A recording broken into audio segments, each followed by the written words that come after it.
So, as you can see, today's topics include puppets, clowns, and music, and or musicians. How exciting!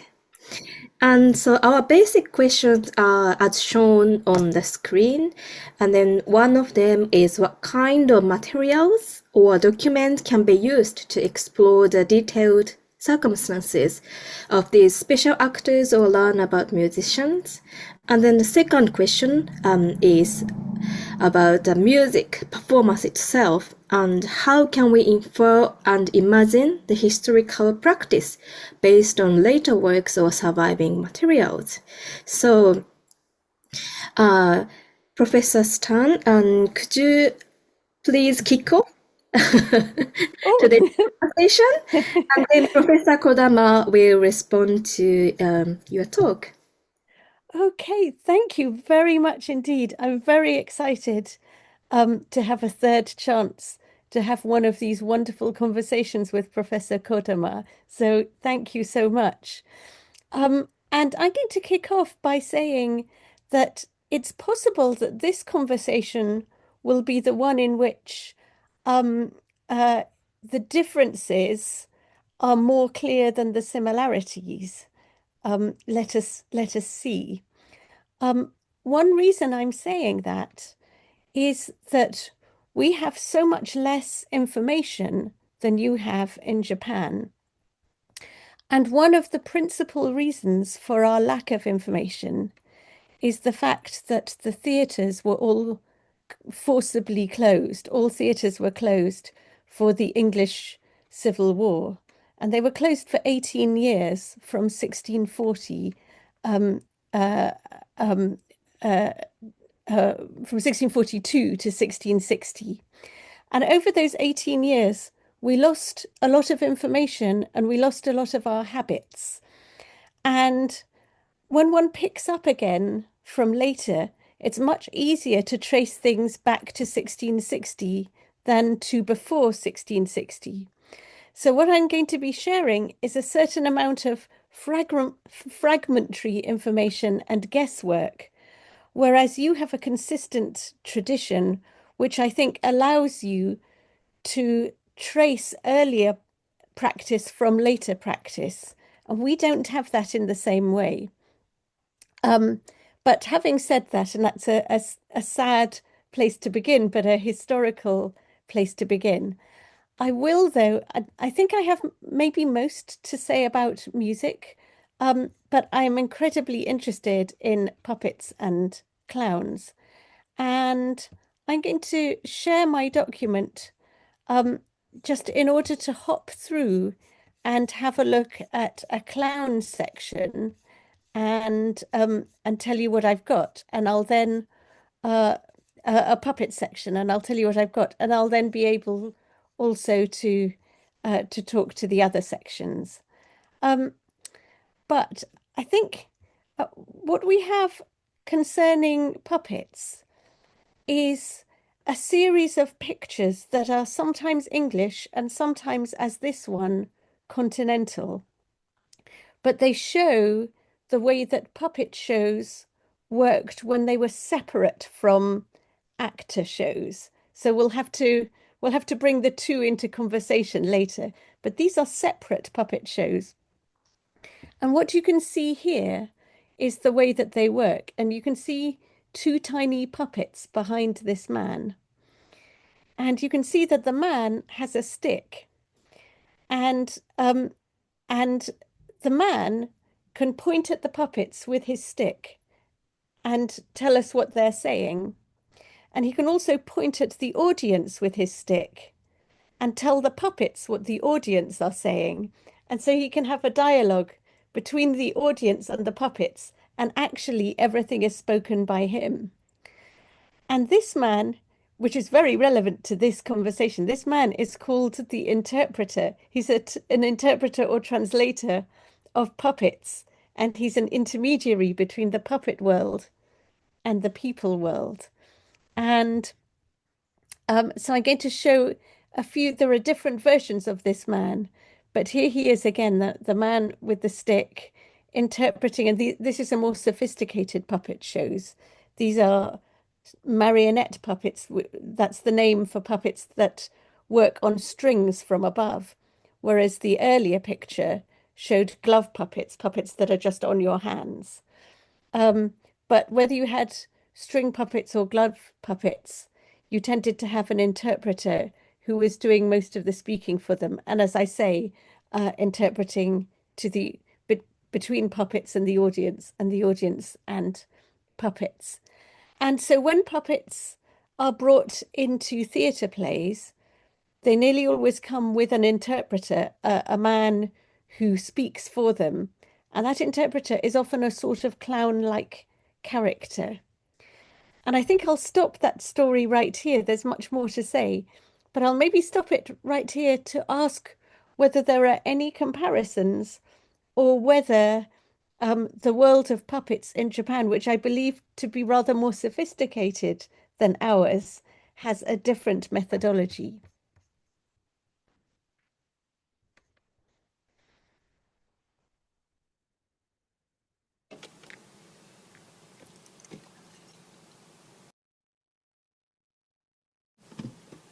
Kodama-sensei, could you please unmute? Professor Kodama, I think you're on mute. Oh, excuse me. In Japan, the puppets you said are very sophisticated, but first, for adults, by adults. These are plays by adults for adults. So I think that's one characteristic regarding these puppet shows. And currently, the puppet shows that are put on, these are the Joruri or Bunraku puppet theatre, and these are the puppets that they use. And these, the head, the structure of the head itself, dates back to the Edo period. But having said so, in the late 18th century, from around then, they've remained unchanged. But they're consumable goods. They wear away. So currently, the ones being used today, the ones you see in the photograph, in Japan, especially in World War II, a lot of the puppets were burned. This is from 1950s or later. Once again, using the old way of making these puppets, we recreated them. That's what you're seeing now. And one puppet, 3 puppeteers use one puppet. That's the way, most traditionally, that's the characteristic of Japanese puppet theatre. So it's a puppet, and yet it's like a human being when it acts, including its acting and the contents. When we put on a puppet show, that's another big characteristic. And this one puppet, so this person, the head part, and then the right hand, and then there's another person who handles only the left hand, and then there's another person who operates only the legs. And these 3 puppeteers will make it look like a human being is moving. And from the Edo period, the way puppets are used, in principle, this has not changed very much. And in the Edo period, let me show you. If you look at only the doll, it looks a little eerie, but this is the head of the puppet, and you split it in 2, and inside it shows you the mechanism. This is from the 1800s, a book from the 1800s. In the 19th century, at the beginning, that's when this book was published. And it shows you the details of the doll. Just the arms, just the hands.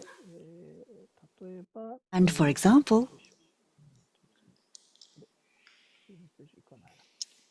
I'm trying to get to the next page. Yes, just the torso. And if you take all the clothing off, it's very simple in structure. This is the shape that it has. And the legs, there's the person who operates the legs, and then a person who puts his hand in from the back. And the part that's below the neck, they grab that. And that's where all of these strings are attached.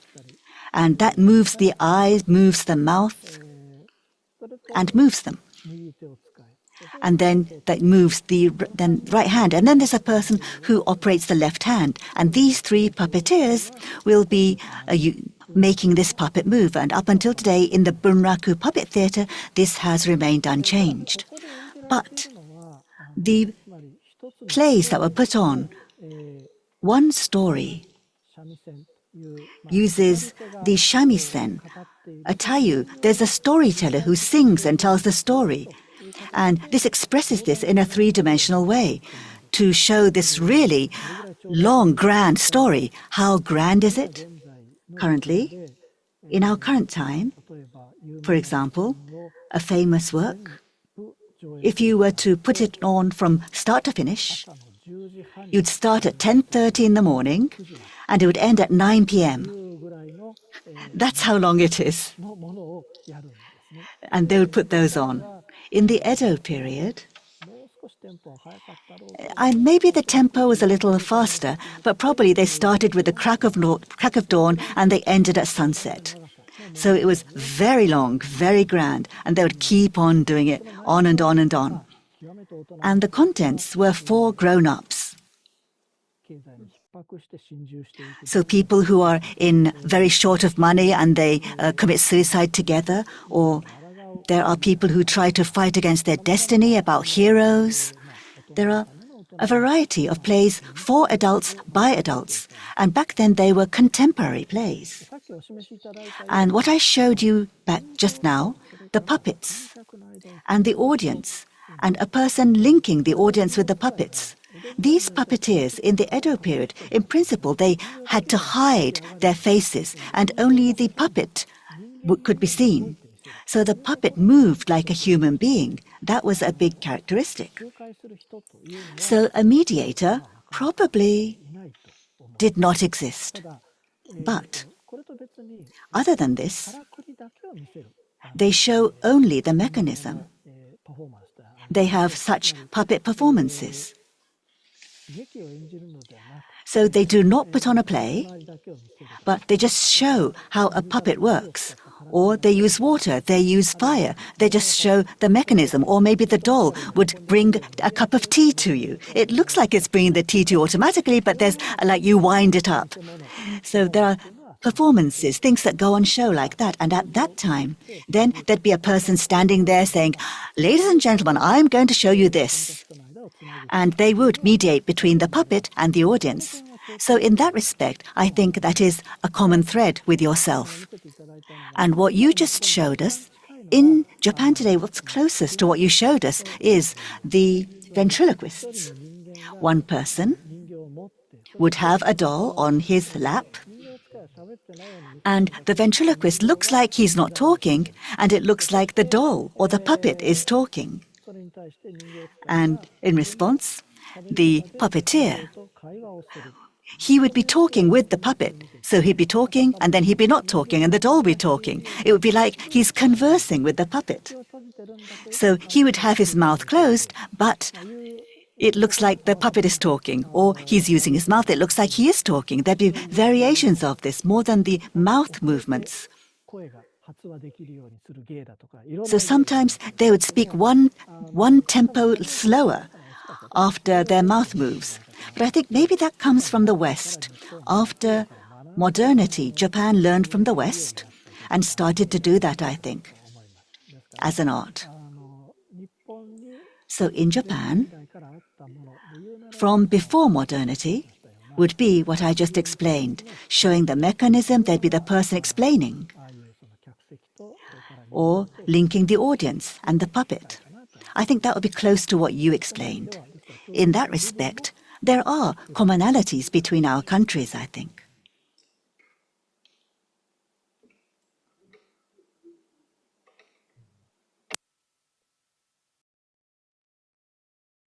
Oh, that is so extremely interesting. And I now can think of more connections and disconnections, all of which I find very telling. And the first thing I was interested in is that you were talking about the heads of puppets and the structure of puppets. And I can tell you, English puppets were quite primitive, but puppets on the continent were more sophisticated. And it came to be that the Italians were extremely good at carving puppet faces. And so they started carving puppet heads and sending them around over Europe. And then the country would receive the heads and then in the country make their own bodies. So what's quite interesting, therefore, is that puppets, even English puppets, are a bit continental, and that most puppets are a little bit Italian, and the face, which is usually the best bit, is made in Italy. And we have here a puppet who excites me so much because he's made using Italian craftsmanship, but he's made to perform in Vienna. Um, uh, and yet he's also Hamlet. So he's an English play that went into the continent and at some point became a puppet. And he is actually the earliest recording we have of the look of Hamlet. And no one ever writes or thinks about him because he's not an illustration in a book. And I think that's an interesting thing about puppets, that they give us information, but we, at least in England, theatre historians forget to look to the puppets. And puppets are also very difficult to date for the reason that you were saying, that a puppets wear out quite quickly, or they and if an arm wears out, you just make it another arm, and if a leg wears out, you make it another leg.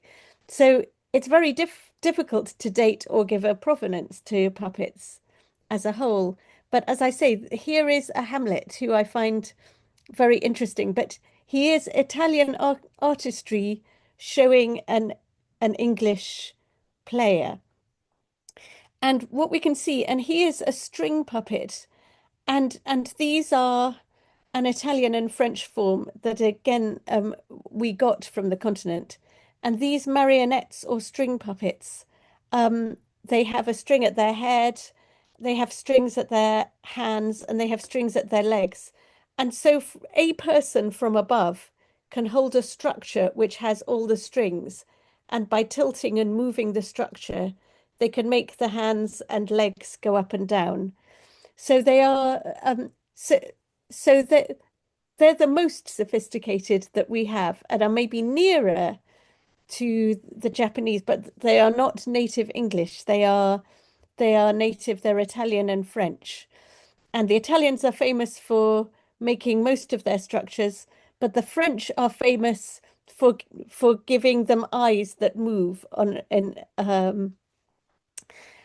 I suppose, so having thought of all of this, so we were starting to get better puppets in from Europe, and we were starting to and certainly our plays would go out into Europe with people, and when the people, the actors in Europe, would marry or die, and when their plays no longer had enough people to perform them, out in Europe, those plays would be turned into puppet plays.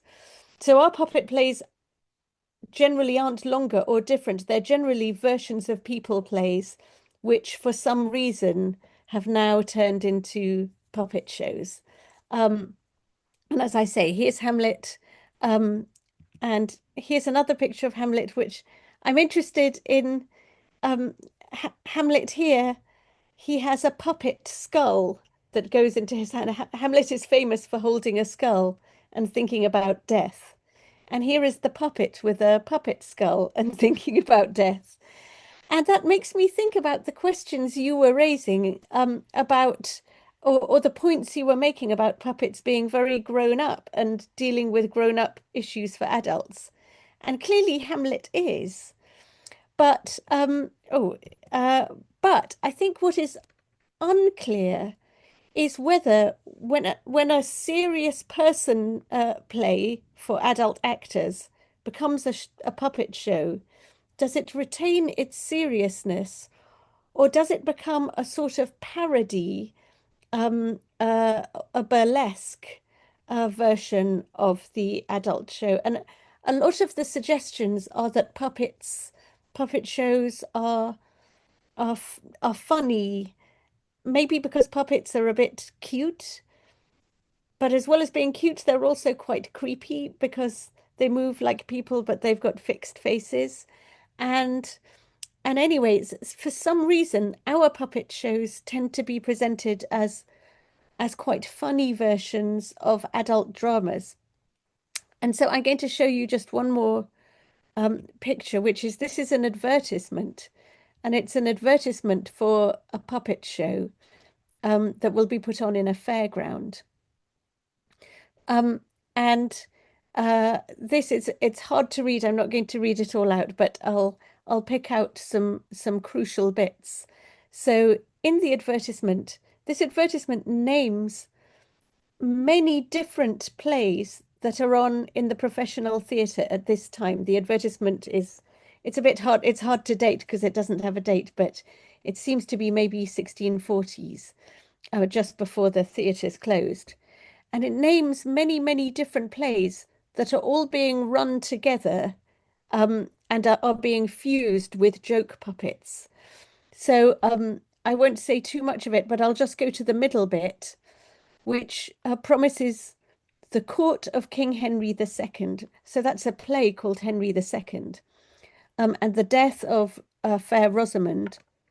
So that's one serious play, with the merry humours of Punchinello. So that's a jesting, laughing character who became our primary puppet.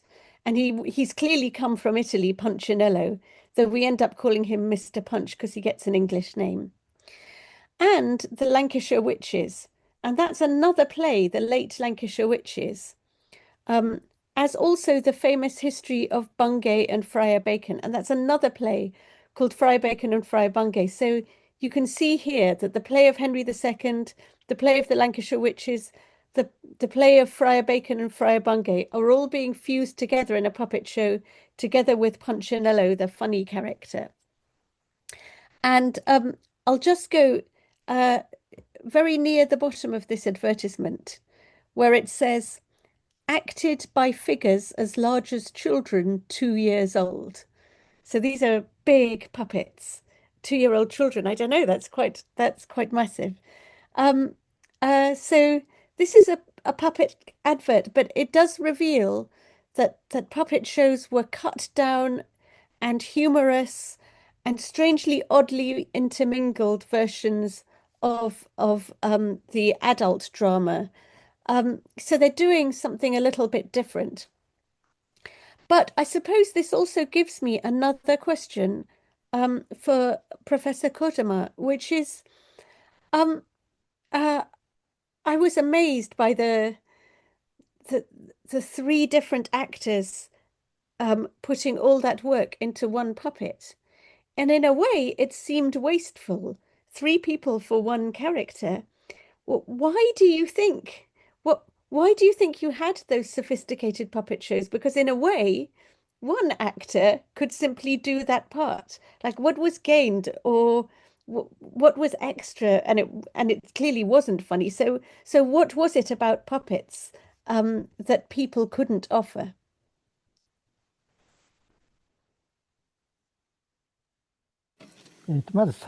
So, first of all, they used to be operated by a single puppeteer. So, back in around the 17th century, it was a single puppeteer. And then from the 17th to the 18th centuries, there was a very famous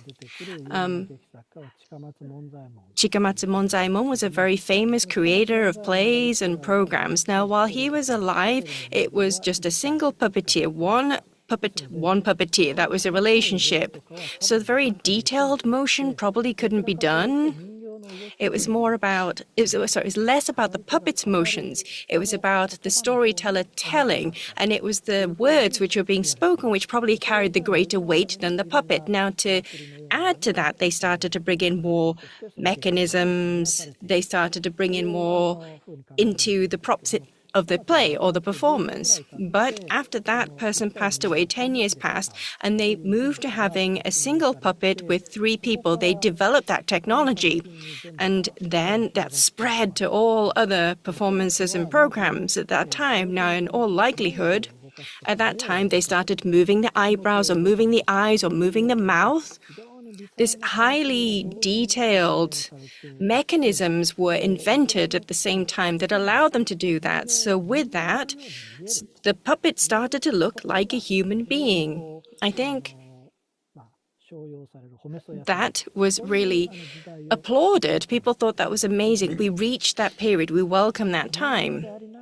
So even though it's a puppet, it was more human than a human, was what was demanded of puppets. That was the age that we had. And when you looked at human plays becoming puppet plays, and then how were they looked at, how were they enjoyed, I don't know. But human plays become puppet plays. You talked about that in Europe. It's the reverse in Japan. They would produce a work for puppets, and then that would transfer into becoming a human performed piece. So they would create these long pieces for puppets, and then that would become acted by humans at a later date. So where you had 3 puppets operating 1 puppet, you know, if you have 3 characters, you've got 15 people on the stage operating these 5 puppets. So you've got these puppet shows, but outside of that theater, they might be performing the same piece, exactly the same content, but performed by humans, by people. So at the same time, it was happening. So in Kabuki, that was happening at the same time. And both of those forms for almost 300 years have coexisted side by side. So even today, you have the bunraku repertoire. The majority of that is actually also performed in the same way in Kabuki, performed by human beings, by people. And probably the human plays being put on by puppets. The other day I went to Brussels and they were doing Carmen. I watched Carmen, and an opera that was written for puppets being put on by human beings, or plays that maybe could be done by humans were rewritten for puppets. In Europe, I do not think there are many examples of this, but what do you think? That's a very fascinating question. I think in certain bits of Europe, there is a distinguished puppet tradition, and one is in the Czech Republic. And in the Czech Republic, they put on a lot of serious operas in puppet form, and they do rather serious drama in puppet form. And I think the history of that is a rather interesting one, which is that touring players, often from England, in Shakespeare's time, went to the continent with their plays, and they travelled in a lot of Central and Northern Europe, and I think I was mentioning earlier that as they died off and married off, so there were no longer enough people to perform the plays. Often these plays need 12 or 15 people. But if you're down to 5 people, you can then do the same play with puppets, because those string puppets, one person can manage several string puppets. So, and what is interesting to me is that the different bits of Europe tell that story differently, depending on the value they do or don't give to puppets. So when the story is told in the Czech Republic, they say, this is what happened, and this is why we have a noble puppet tradition, and we've had it ever since. And the Germans, who think of puppet shows as funny and for kids and bawdy, and they don't respect puppets, exactly the same thing happened in Germany, but they tell the story differently, and they demote puppets when they're telling that story. I did want to add something that I think is another parallel. And you talked about how puppets, people like them because they're more human than the human and they're sort of magical. And I think there's always that compelling side to puppets. And I was thinking of a parallel, something else that puppeteers made. Um, I wonder, I don't know if they did this also in Japan, but um, uh, clocks, when mechanical clocks, when they strike the hour and say the time, in that period, you quite often have a tiny little automated puppet show for striking the hour. And this is quite often at its most primitive, it's an angry man who hits the bell, or, and maybe he's dressed in warlike clothes. But sometimes it's a whole story from the Bible where Adam and Eve come out, and or something, a tiny little narrative that's an automated structure, and it's made by puppets, by puppeteers, and it makes time a particular thing. It makes time sort of animated and human and puppety, and it makes it different from other abstract qualities. So as I say, I wonder if there's some kind of parallel there. はい、あります。それがま Yes, さに we さっき do おっ have しゃっ it. たように And that indeed is what I said. It's the mechanism, the karakuri dolls. In Japan, there are the ones that are like clockwork, but the most famous ones in Japan, the ones that were most often seen, are the puppet has a tray, and if you put a cup of tea on the tray, it will move towards the guest and serve the tea to the guest. That's most well known. からくりですね。 So that kind of mechanism, karakuri puppet, we have a lot of those dolls.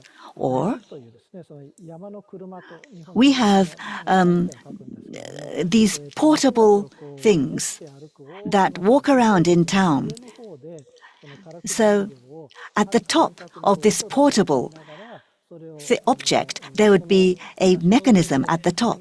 And at the top, 離れたところでこう far away from where the human beings are, they would use strings to operate the doll at the top of the object, and it would maybe show a story. 釣りあるいは So at festivals, we would have those kinds of karakuri dolls, and we have a lot of them since the Edo period.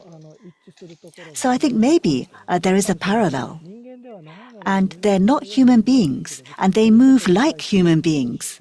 And people feel this is very mysterious, and maybe they feel a little scared. They feel it's a bit fear, and then they probably also feel joy. I think that's something common across any country.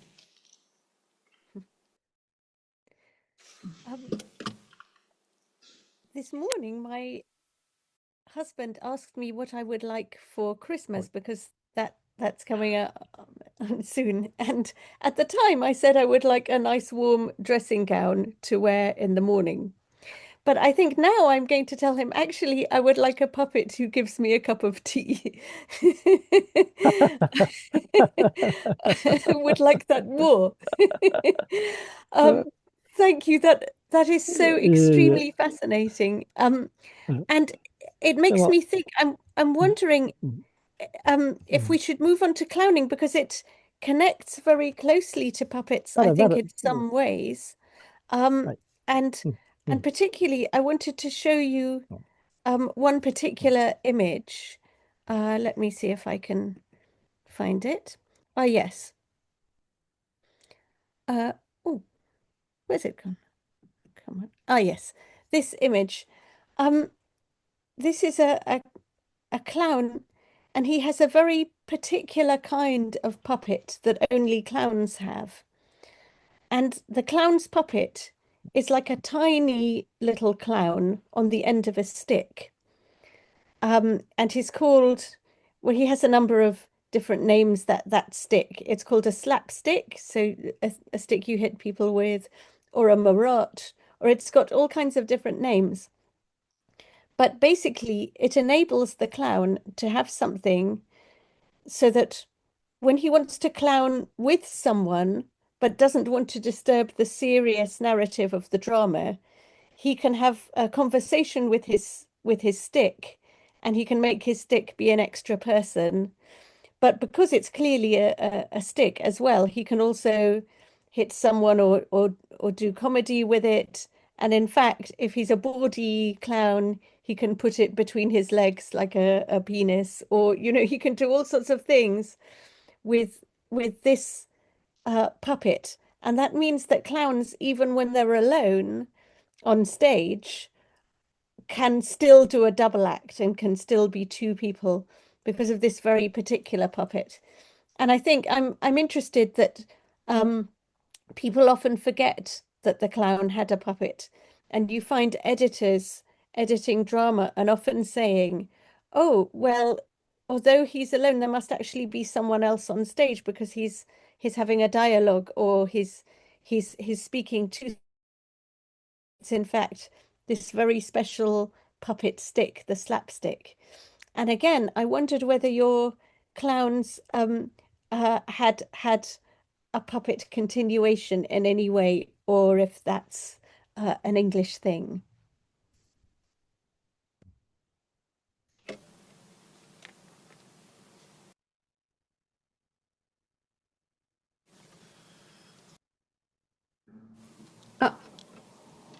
Kodama sensei, could you please unmute? Professor Kodama, could you please unmute yourself?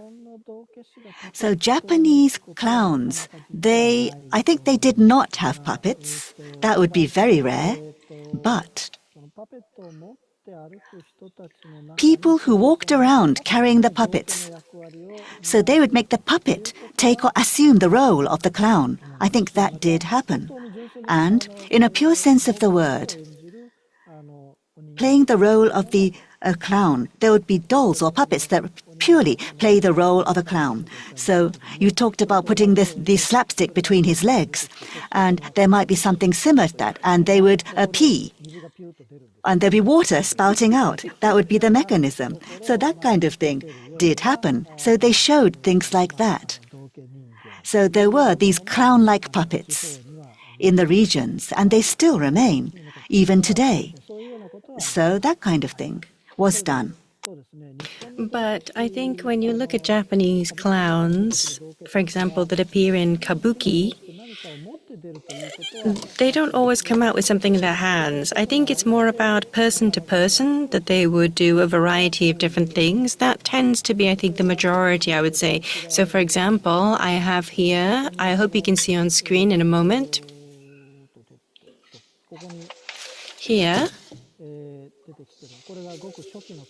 So this is a very early Kabuki picture or drawing. In the middle, you can see it with an elbow on a saw. This is a female that's actually dressed as a man.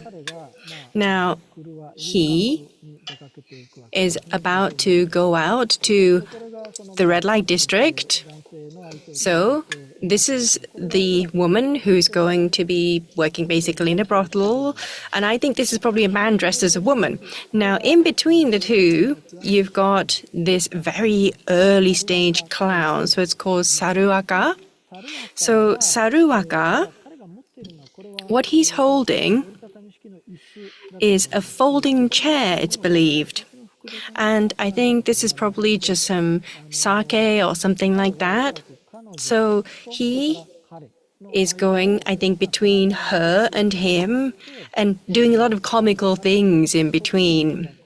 Sometimes he'll speak to the audience too, I think.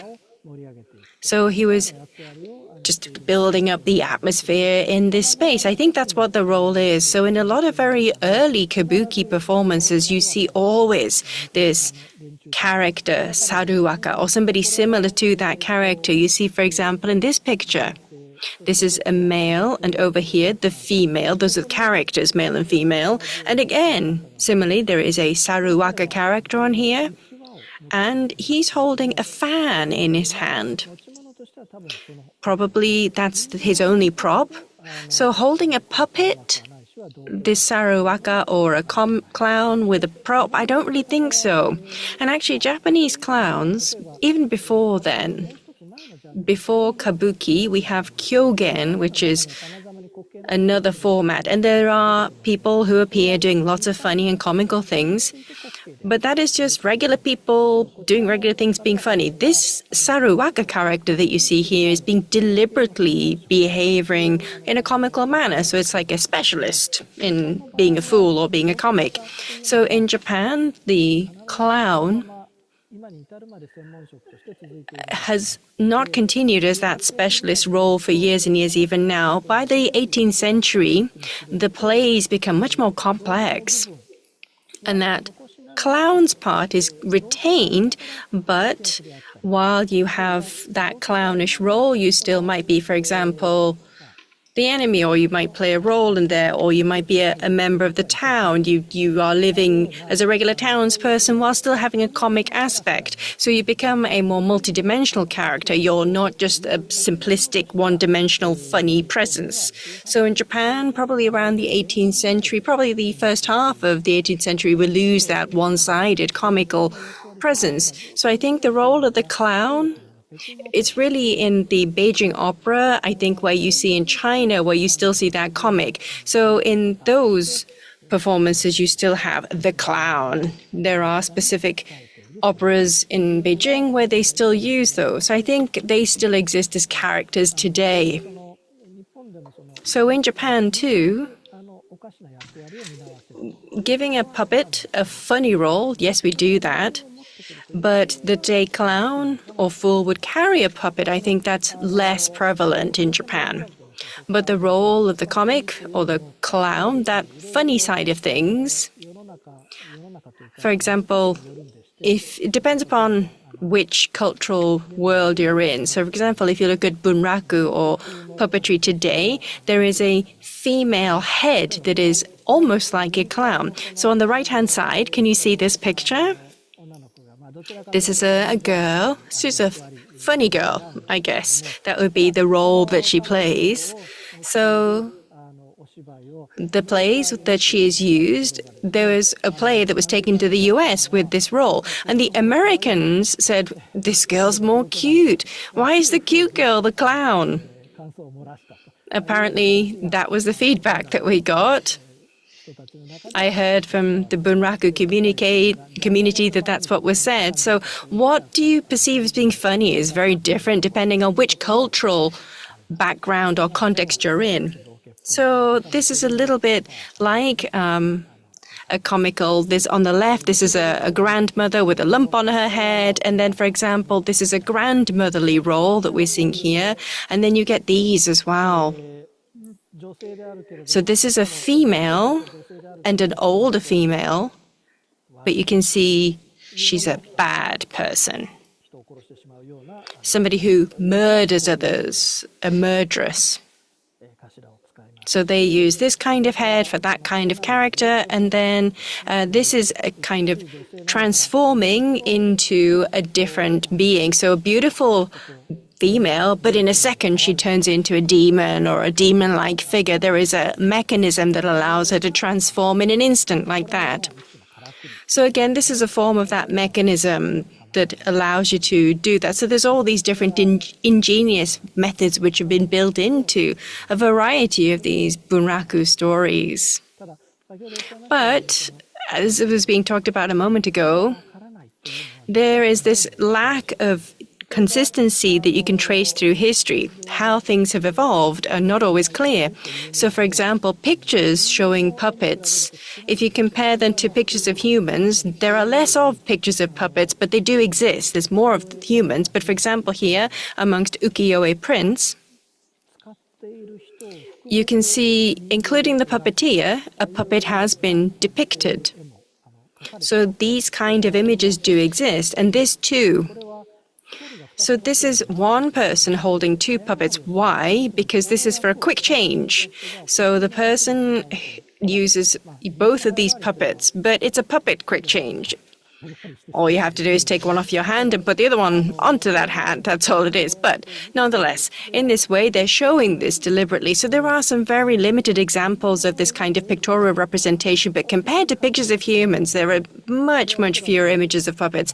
And I think that's probably, one in several hundreds. That's kind of 1 to several hundred kind of ratio of minority. So even if you lay all these pictures out, it's really hard to see how the puppets have changed over the years, is to trace that history. Texts exist, so how the texts have shown what the changes are over time, you can understand a little bit from that, but how the puppets moved in line with that, there's not a lot of records around that. Kabuki, I think probably there's still more places to look in terms of materials and documents, but how the puppets moved. There's very few, it's really hard to linguistically depict how puppets moved. So how did they transition to what they are today? Just because they're used in the same way, it's really hard to really describe a lot of that. So I think maybe there's similarities with your context there.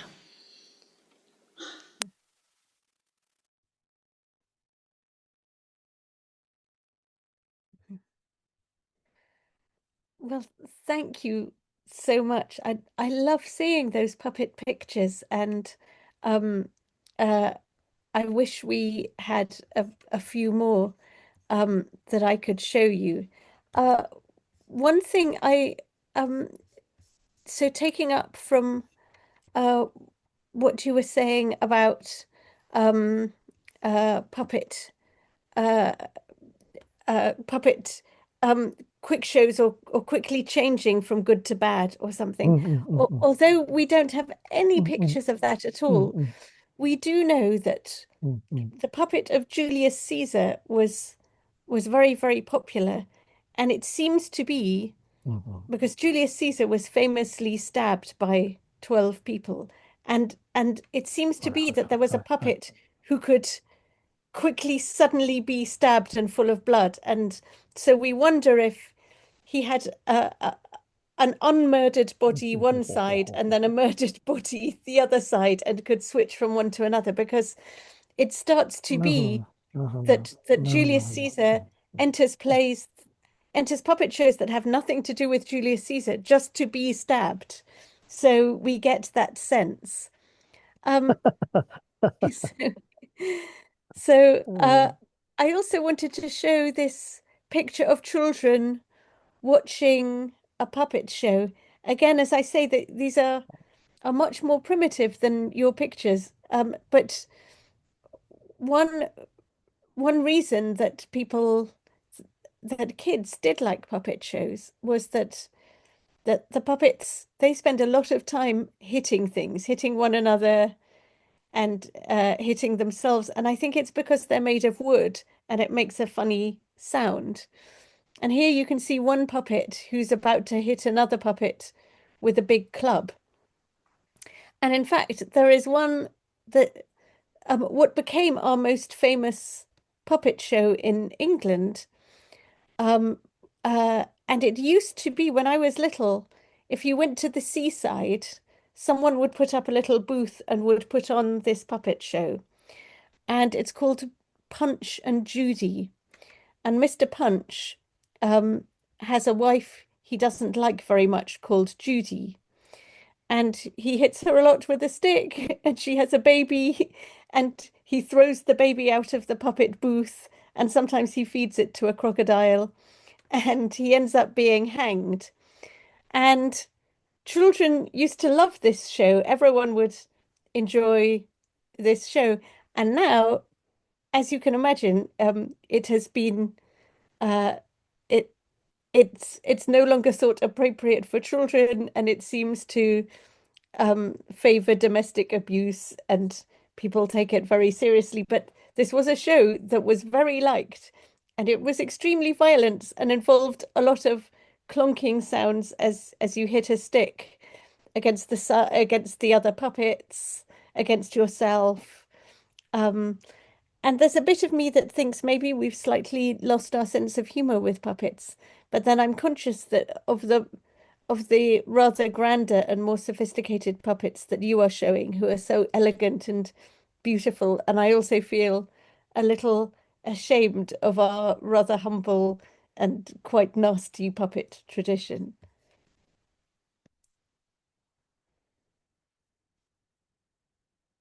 いや、でもやはり日本の No, no. Among Japanese plays, we have among the human plays, children, babies appear as puppets. That does happen. And they kill babies or children in certain plays. It's quite sad. And there are a variety of casts, but sometimes they have to take revenge. But they're not allowed to let the others know who they are.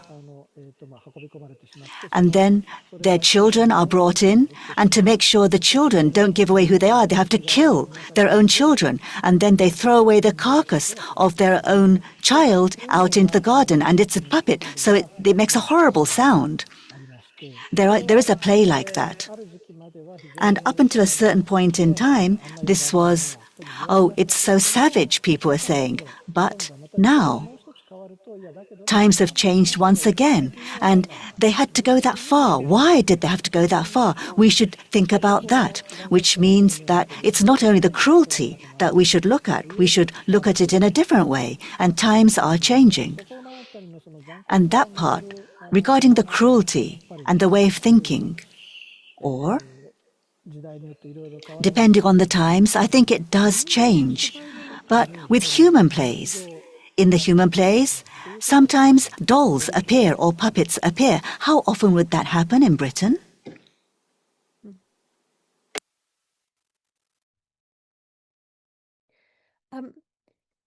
In Britain, that we would indeed have puppets, puppets appearing often as a little internal puppet show in a play. But the question of dolls is very interesting because definitely, yes, babies were dolls, and then we don't know whether they were made to seem like real babies. You know, were they made to cry? Could you see limbs? Or were they just a sort of a bundle with a face for the purpose of the drama? And the amount to which you believe the baby to be a baby will, of course, affect your analysis of the play. And I was, in fact, talking about that with my students just the other day when we were thinking of The Winter's Tale, where a baby is found just after the man who was nurturing the baby was eaten by a bear.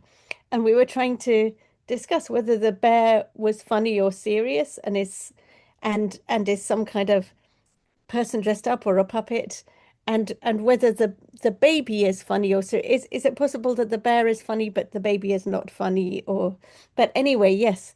So absolutely, babies were used in dolls were used in plays for babies.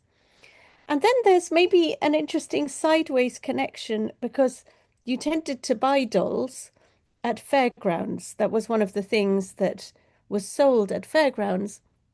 And fairgrounds is also one of the main places where you saw puppet shows. So there's some connection between fairgrounds and that variety of popular entertainment and non-human action or something. I don't know whether the equivalent Japanese fairgrounds is also a puppet site or not. 先ほどのその Earlier on, I talked about the doll that carries tea, and that would be inside the home of an individual. But I talked about the portable shrines, these big objects that people carry around, and showing the mechanical dolls, and that would be shown at the festival. So the festival and the karakuri mechanism doll, or the performance by the dolls, it's true. They are very much connected. You cannot cut them apart. So that too, I think, is a common thread. And the non-human action. So there's action by the dolls, but actually in Japan, there are human beings who pretend to be puppets. There's often that kind of action. Do you have that in Britain? We do. It's a modern thing that we have in Britain, and I think it's called moving statues, where people stand on a plinth as though they're a statue. But as you go past, they'll wave or something, and then you give them some money. We have there's a Shakespeare statue in Man in my hometown, and he's white. He's the statue of the ghost of Shakespeare. And when I got married, I had pictures with me and my husband by the Shakespeare statue who was a man waving because I wanted Shakespeare to be at my wedding. I wondered if we might think about clowns who are not puppets now, because I was also very interested by what you were saying earlier when you were talking about the clowns and their props.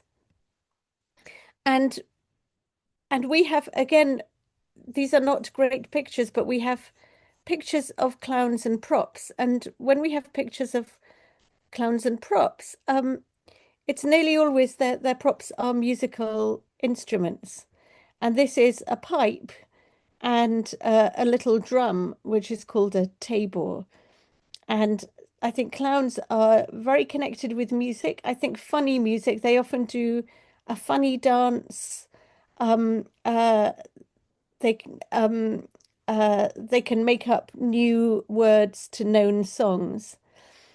And I think some of the things you were saying about clowns is very true of English clowns, that they will address the audience, that within a drama, the clown can see the audience and can hear them and can say things to them, while the other characters cannot. So he, in a way, maybe he's like a puppet, or he's a different kind of person because he lives both inside the fiction of the story, but also in reality where he can see and address the audience. And as I say, he has his props that the audience like, his drum and his pipe, which means that he can sing songs that can be a bit part of the drama, but also maybe songs that the audience like or the audience can join in with. So he relates in a very different way to his narrative from all the other actors. And he also has a very different relationship with the audience from the other actors. So I always find that very interesting. And maybe the other thing that's interesting about clowns is that the word clown originally just means a countryside person, someone from the country. And originally, clowns were unsophisticated, kind of a bit stupid because from the country. And then that turned into funny, or maybe it was always a bit funny, but it turned into primarily funny. And then funny turned into witty and wily and quite clever. But they went to progress from quite stupid to quite clever. But they always had this different relationship to the audience. So I was wondering what the relationship to the audience. Oh, I'll show you one more. Yes, here's another clown, and here he's doing his dancing. And to his right, there's the man with the pipe and the table. But once again, he's very associated with music. And he has bells on his legs, so they jingle when he does his dance. But yes, I wondered whether your clowns similarly had a separate relationship with the audience from the rest of the drama. And yes, and what precisely the role of the humor of the clowns was in the plays that you're talking about. 例えば極端に So, for example, they might be extreme cowards or they might be very clever. They have both of those aspects. I mean, there's lots of different aspects, but as you described, I think something just kind of clicked in my memory because even now in Kabuki, for example, Kanade Hon Chushimura is one of the plays that we have.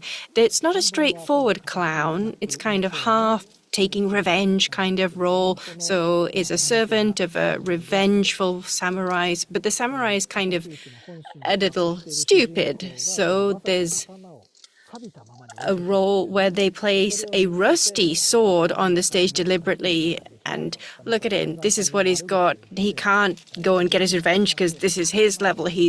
Look at him, forgetting his sword. It's unacceptable that he'd forget it behind it. And then he realizes he's forgotten his own sword. Oh, no, where's my sword? Oh, there it is. And he finds it. And then he goes to get the sword. And then you've got the Hanamichi, that long walkway on the stage in Kabuki, and walking along, then he realizes, oh, audience, don't tell anyone that I forgot my sword. So he actually speaks to the audience. So in that way, that's not given to other roles. Other characters don't have that. So that the comic or the clown speaking to the audience, that tradition, I think, in Japan too exists. Yes, I have that feeling that it does, yes. So it's a different place that they exist, different to the narrative of all the other characters. And because they exist in that different space, sometimes they look a little strange, a little weird, but they have something special. Maybe they're especially clever or especially cunning. They have this status that they gain as a result of that. Maybe that's a common point, a commonality, yeah.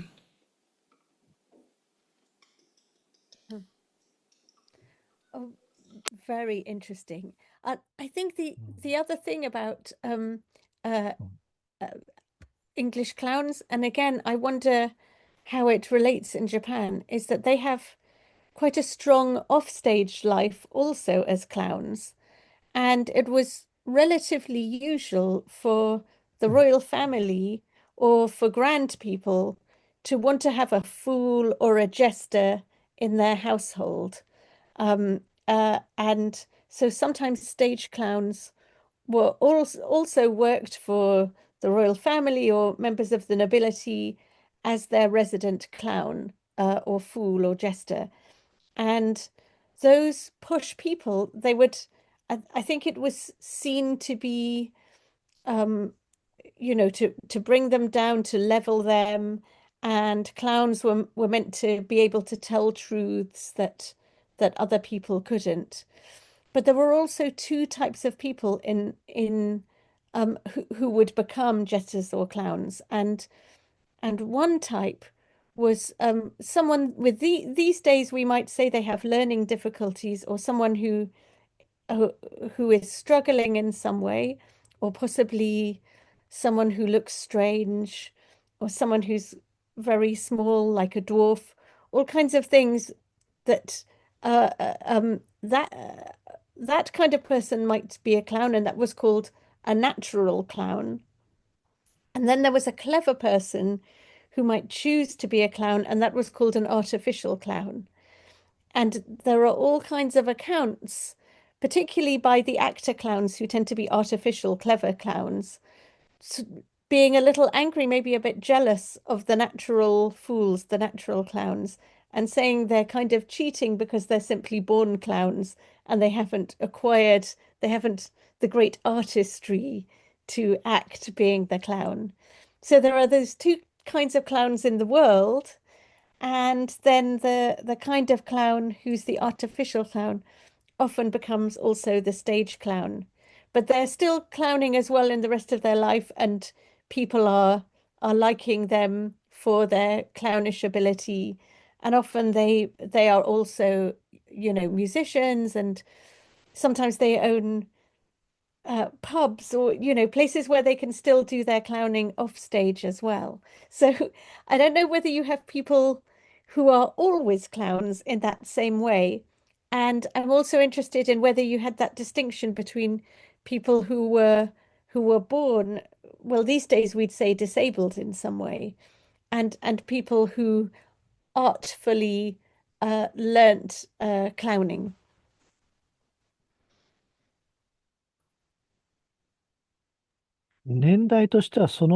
So I think what kind of timing are you talking about? Like up until when, time-wise, would you say in Europe would you have had those clowns, do you think? Well, we're certainly talking in Shakespeare's time, but I think families went on having clown jesters maybe till the 18th century. And it's a very odd role to be the household jester. But but those jesters came to be very important because, as I say, they could say home truths, or they could say serious things that no one else dared say. And then if it wasn't liked, they could just jest around and and make it be funny.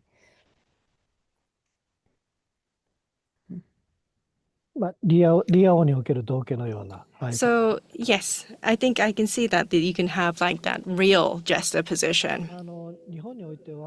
So in Japan, so it's like King Lear's jester. So I think in the 17th century, we had the daimyos when it was the warring families. I believe they did have that kind of jester role. So for example, Hideyoshi Tomitomo had this person who had very smart, very clever, but would say funny things or strange things, was near that daimyo. And they would be asked to tell a funny story or an interesting story. So they was a person near that daimyo person. I believe they did exist. So in that sense, I'd say, yes, there are similarities. But I think once you get into the Tokugawa shogunate in the 17th century, I'm thinking about those daimyos to think about, did they always have somebody like that amongst the upper classes? In terms of, was that a definite feature of the households? No, I don't think it was always the case that they existed, but I'd say up until the 17th century, no, I'm sorry, up to the 16th century, I believe they did exist. For example, it's slightly different to a clown, but there is Nobunaga Oda, somebody who almost led the whole of Japan. He was a very powerful daimyo. He was very focused on communicating with overseas. So when black slaves were brought, he was incredibly interested by this. And he said, why are those people black? Why don't we wash them? And of course, you wash them and they don't change color because it's the color of the skin. And he said, this is interesting. So he had nearby him, to kind of draw the interest of others around him, maybe, but he had a black person nearby him for many years. That's recorded. So I think somebody who says something really funny or interesting, or something that will draw the interest of others, somebody that's different, to have that presence near you, I think did exist. And even in Japan, for example, I think in novels and others, people who have physical disabilities, those people who have dwarfism, for example, there are examples of that. We do see that. So I think in that point as well, there are similarities, possibly, yes. Wow. One more thing I wanted to introduce about clowns and ask you about, but I wonder whether this actually all can be traced back to one particular clown. So let me show you. There was a particular clown. Oh, I do hope I have the picture here. Yeah. Let me show you this picture. There was a particular clown, very, very famous in his time and called Richard Tarleton. And I just want to show this picture on the right, which shows what he would do at the start of a play, which is before a play starts, he would stick his head through the curtains and he would make funny faces. And this would make all the audience laugh and really happy. But in fact, it made the playwrights really annoyed because they didn't always want the play to start on humor, and the play wasn't necessarily about the clown. But Richard Tarleton invented doing this, and then subsequent clowns tended to start all plays they possibly could, sticking their head through the curtain, making funny faces. And Richard Tarleton, that same person, he also invented a way of ending plays. So after the end of a play, he would come on and dance a funny oh, hang on. Sorry, I'm trying to talk and find a picture at the same time. He'd dance a funny dance called a jig. And so it's interesting. I'm just going to show a picture of a jigging clown here. It's like this or like this. So the clown would do his funny faces at the beginning of a play, and then the play would happen. And then at the end of the play, he would dance and sing his jig. And so serious plays could end up bracketed by humor, by the clown. And as I say, it's really clear that playwrights didn't like this, but one particular clown invented it, and then all clowns took that on as their right. And in this way, they really destabilized some of the seriousness of the drama. But they were also good for the theatre because a lot of people went to the theatre because of the clowns, because of the music and because of the humor. So there's always that tension. And I mean, I suspect the tension actually brought about some particularly good drama. But it was the case that the clowns were owning just before the beginning and just after the end of a play, and that playwrights were very annoyed with that. They were okay with them sort of at allowed moments in the middle, but they were starting to make the entire theatrical event be more clownish than they would want. And as I say, I don't know if there'll be a parallel, because I don't even think we'd have had this if one particular man, Richard Tarleton, hadn't invented it, and it worked so well for him that all other clowns then did it.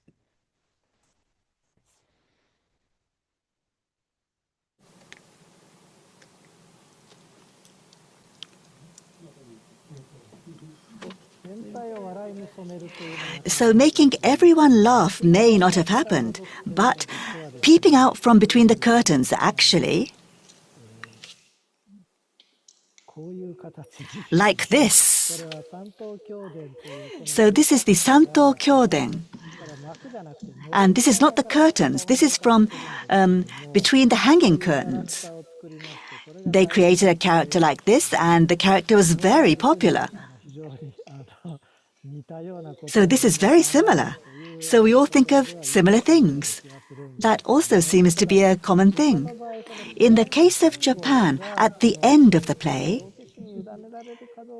was it left to the clown? That's not really clear.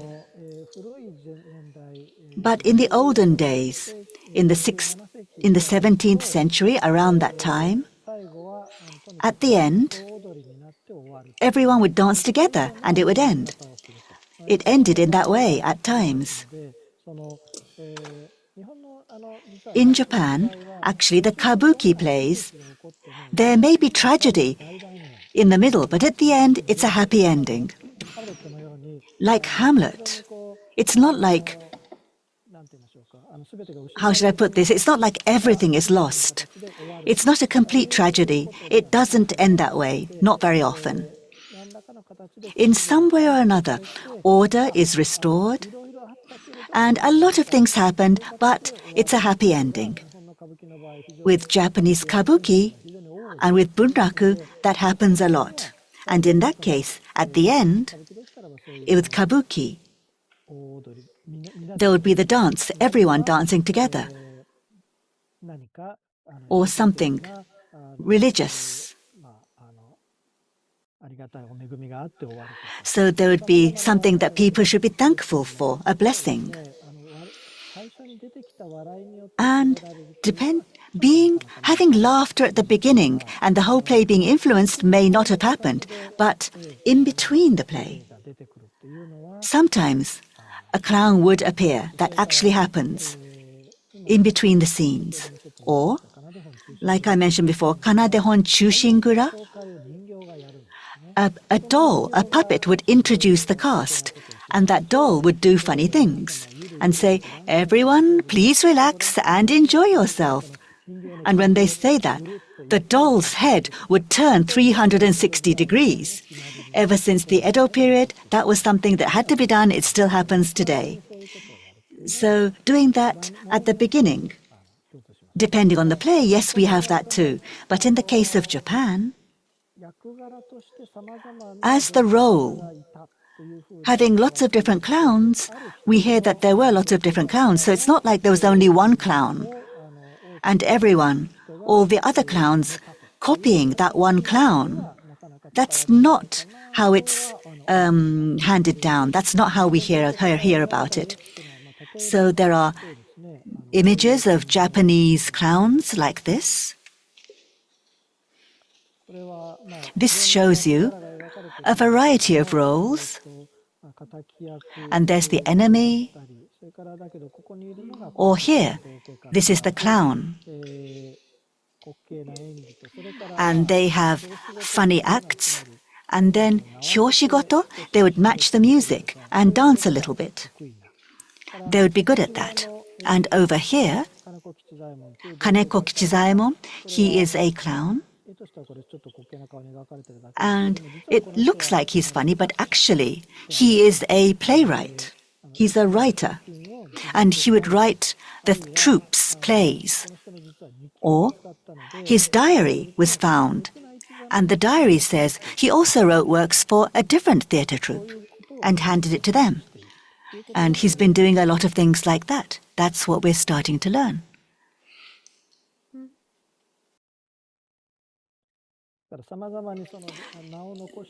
So there are a variety of famous clowns. There are a lot of them.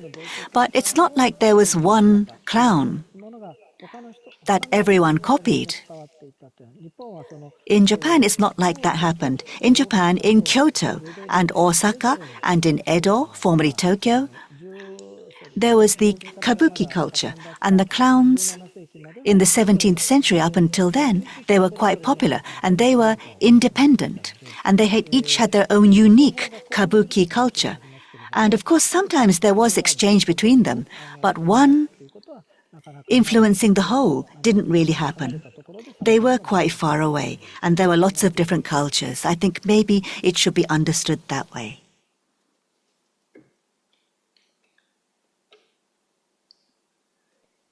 Yes, that's very interesting. And maybe the difference there is that everything was focused on London in England, and maybe with you have more serious cities with their own theatrical cultures. So I think that will be one of the differences. But to your point that clowns might actually be very clever and might be playwrights, that is very much the case also here. Most of the famous clowns also published books of some kind and wrote plays. And then I think we sometimes wonder whether the serious playwrights are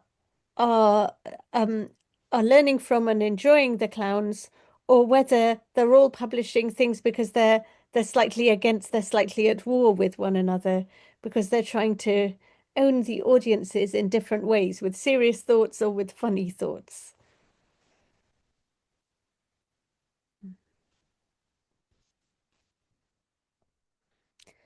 ロンドンに集約されているからっていうのは、まさにおっし So ゃる that 通りで、 concentration in London, I think, is exactly as you describe it. In Japan, it's not a huge country, of course, but Kanto and Kansai, so Kyoto, Osaka, are relatively close to one another, but Tokyo, or Edo back then, is a long way away. So by foot, it's a 2-week trip that it used to take back in the day. So the cultural contexts are very different. And when you look at Kyoto and Osaka, before that, they've had a long history. But Edo has a relatively short history. It was established in 17th century, so very different. And Edo was right at the center of the shogunate, so it's more about the bushi, the warrior class. Kyoto was all about the aristocracy. And Osaka was more about people in commerce, merchants. So you had all these different elements in each of those cities, which has had an impact into each of their own theatrical histories and contexts. But as mentioned earlier, that there would be plays written for puppets, which would then be carried over into human plays, and then those texts naturally exist. Now, the texts, in fact, would be published in Osaka, but they would get to Kyoto, they would also get to Edo, and in the 18th and 19th century, they would spread all across the whole of Japan and were read across the whole of the country. We know that now from research. So you may have never seen it, but you might have read it and known it. So something that departed in Osaka, a puppet play, a puppet script, would spread across the whole of Japan. So that might have happened. Now, Shakespeare's plays. How did Shakespeare's plays get around the whole of the England or the UK? Were they published? Was it through being performed? How did Shakespeare's plays get outside of London and get out to the regions? How was they shared with the regions? How? Yeah, thank you. That's a great question. Only some of the plays were published in his lifetime. About half his plays were published in his lifetime, but it's pretty clear that he wasn't involved with the publication, and I think didn't want his plays published, because if published, other companies might act them, or people might read them and not come to the theatre. So, and he had invested his money in the theatre and in the company, so he wanted people to come and see the plays. But what the company would do in the summer, generally in the summer, in the height of summer, illness would go round London, often the plague, but sometimes another illness, and it would spread quickly in the heat. And although people didn't really understand the cause of illness, they knew that when crowds gathered together in one place, often they all became ill. So in the summer, very often theatres and also churches would be closed. And when that happens, the theatre companies would then travel around the rest of England putting on their plays. And we have interesting accounts, so this would include Shakespeare's company, of they go to other places in England, and sometimes the places are very excited and say, "Oh, we'd love to see some theatre. Yes, please come." And other times, people are either very religious and they don't want the plays, or quite often they worry that the companies have brought illness with them, in which case they will pay the companies not to perform. They'll pay them to go away. So we've got some quite interesting records of villages in the rest of England paying Shakespeare's company not to perform any plays, but to go away with their horrible plague or whatever else they brought from London with them. But yes, it was through performance around the country that the plays were largely spread. But as I say, there were also publications, but those seem to be at the expense of and against Shakespeare's will, not what he wanted, which is why half his plays hadn't been published when he died, and how we nearly lost a lot of them. We're very lucky that his company after he died, decided to publish all his plays in a big book. And that was maybe in order to do something different. Now he was dead, to show that they owned this great man. So it was very much a company book. But yes, this is a fascinating and different story. I mean, I'm interested in what you're saying, which implies such a great deal of literacy. It implies that many people could read all over Japan. And I also wonder how much fun a drama would be to read if you've never seen one. I wonder if you'd even understand your different voices, and it takes a certain amount of artistry to know how to read a play, and generally it helps to have seen it.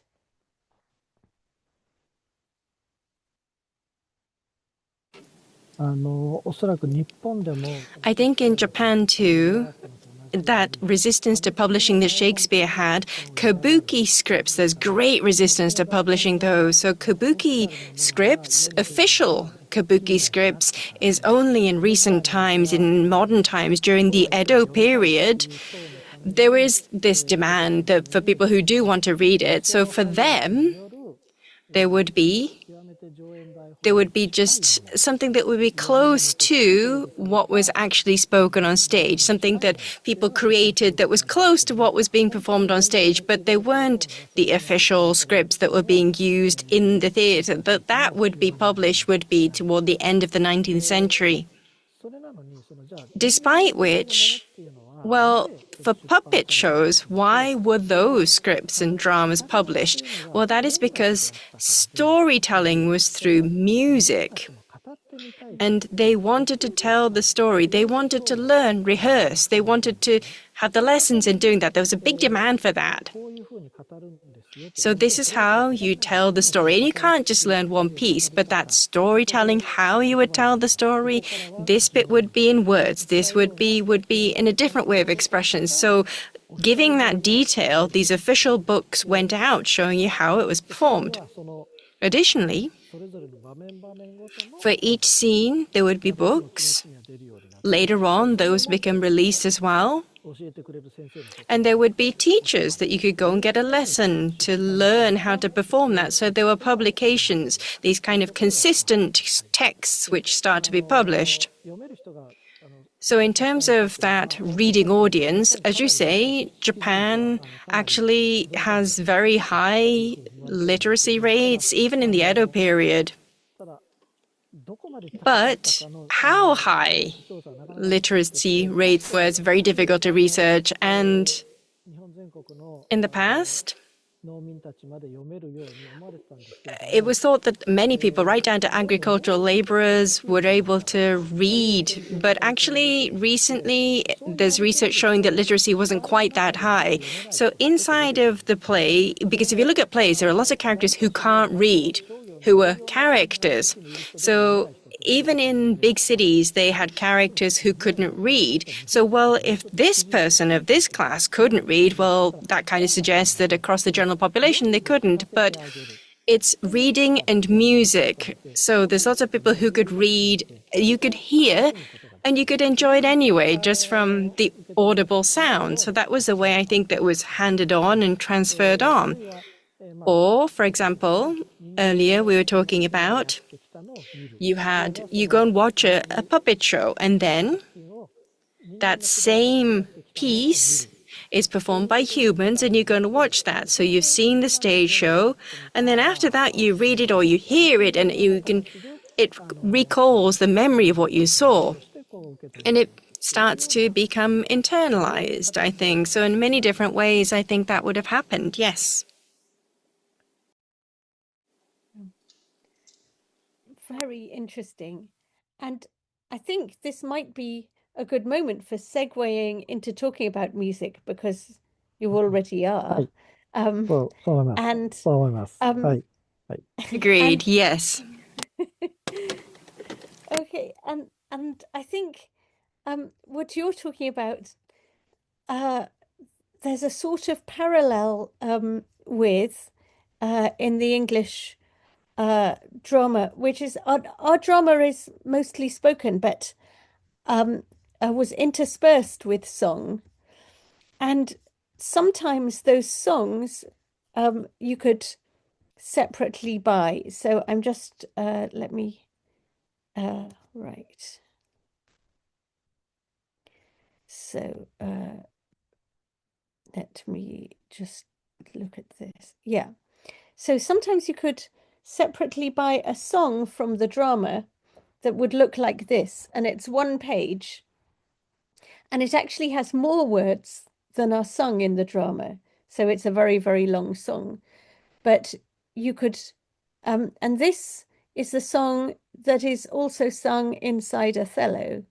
A poor soul sat sighing under a sycamore tree. So that's it's in a Shakespeare play. But you could buy this song on this big piece of paper, and you could buy it at the theatre, and then you could go home and sing it. And so its features, as you see, it doesn't actually have any music on it. And that's because music was expensive to print, and a lot of people couldn't read music. But you would have heard the song in the play, so you could know the tune, and then you can buy all these words. And this song, which is not unusual, has a repeating chorus, which is the same after every verse, which goes, "Oh, willow, willow, willow," which is the name of a tree. Sing, "Oh, the green willow shall be my garland." So whoever can read can sing the verses, and then everyone can sing the chorus because it's the same for every verse. And it was quite usual for plays to have related song documents like this, which are the souvenir that you can buy and take home. And then once you've taken it home, now it's also sort of an advertisement for that play. I happen to be personally very interested in these songs. I've just written a book on them, so they're very much in my head at present. But I think they're so fascinating because you get them at the theatre, but then you take them home, and as you see, they've got pictures on them. And for that reason, you're quite likely to hang them on your wall as decoration. And now you've got a tiny bit of the play that's musical, but also visual. And you can gather around your wall and sing it, or it can decorate your room. So it's a particular document that relates to a play, but isn't a play, but is a musical bit that hops out of the play and then works its way into other people's lives and houses.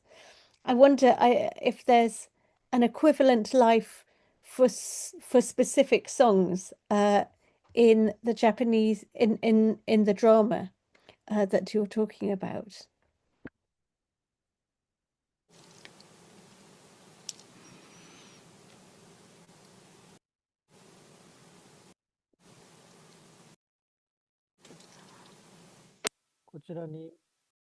Yes, over here. You can see this is from Japan from the 18th century. And each of these, this is dancing. And when the dancing begins, behind them there is the storyteller. And these storytellers, probably what they have here is not printed. It's what they've handwritten and copied. And based on these handwritten copies, these printed lyrics would be published, and in the same way, on the cover, it would show what it looked like when they danced. That would be depicted on the cover and be published, and you can buy this at the theatre. Therefore, there were a lot of different varieties, and in this way, there would be the printers that were dedicated, and at each time, they would publish the songs. And there were people who would buy them as collections, and based on this, they could rehearse. And then they would be able to learn this and rehearse. Plus, it would be a good memento of their going to see the play. So it's indeed what you were talking about. I think it's the same. And this, I'm only showing you the cover pages here, and probably, in terms of the number of pages, it could be as long as 10 pages. There might be some long lyrics, it might be a long song, and then there are some other simpler ones.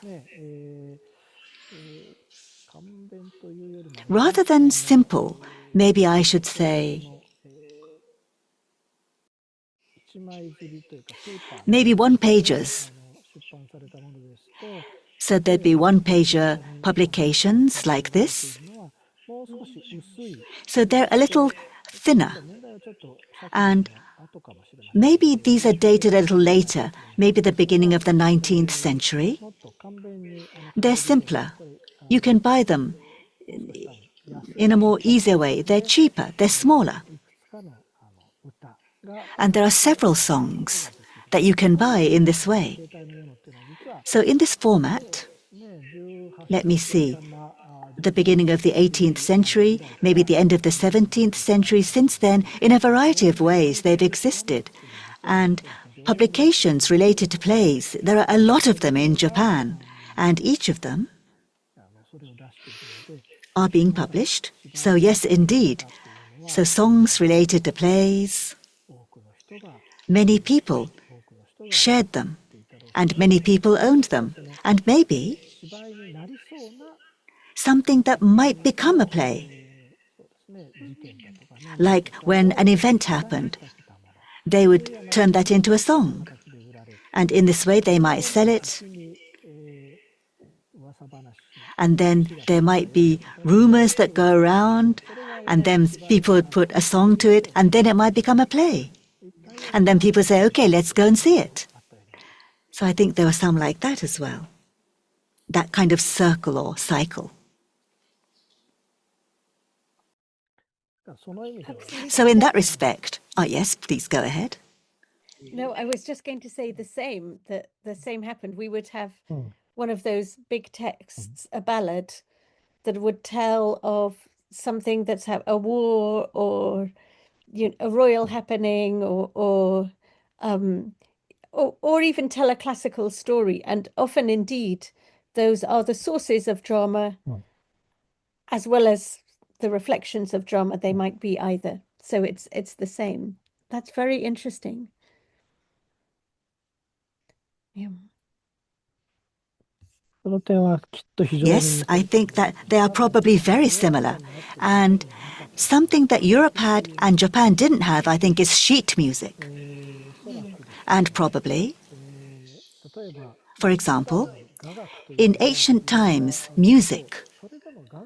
But even so, with music, it's not sheet music, but they had writing that tried to record sound. But it's not like the Western sheet music. Until modern days, Japan didn't have that. So until then, there'd be the three-stringed shamisen, and it's a stringed instrument. And for each, they would separate out the sound into 16, and then 3 multiplied by 16, there'd be 48, or there'd be 50 notches. And which notch do you play? They would record that. In the 19th century, this was being done. But in performing, they would memorize everything. They would not look at anything when they played. So up until today, the storytelling, or how do you play the shamisen? It's very difficult to find things in written form that tell you that. And another thing is, in Japan, Japanese music doesn't have it, and in Europe, something you do have, I think, is the conductor. With Japanese traditional music, there's no conductor. With the shamisen, stringed instrument, there may be 5 players, and there might be 5 singers, which means the top shamisen player would be like the person who controls everything. And when that person says, ha, and starts playing, everyone would match that person.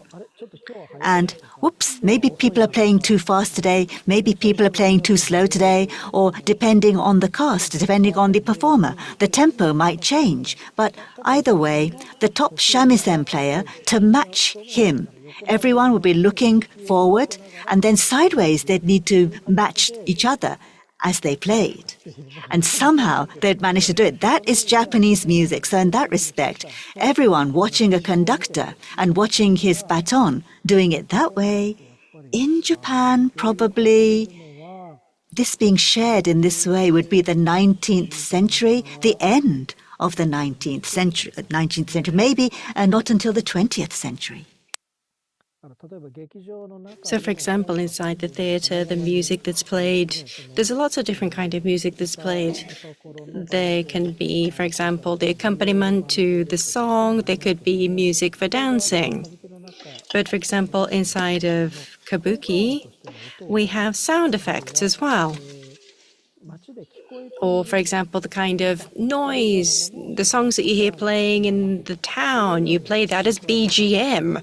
So there's a section that plays that. And they don't have a conductor either. They watch what the actors are doing on the stage and they kind of match what's going on. They attach the music to match what's happening on stage. Even now, that's how it's performed.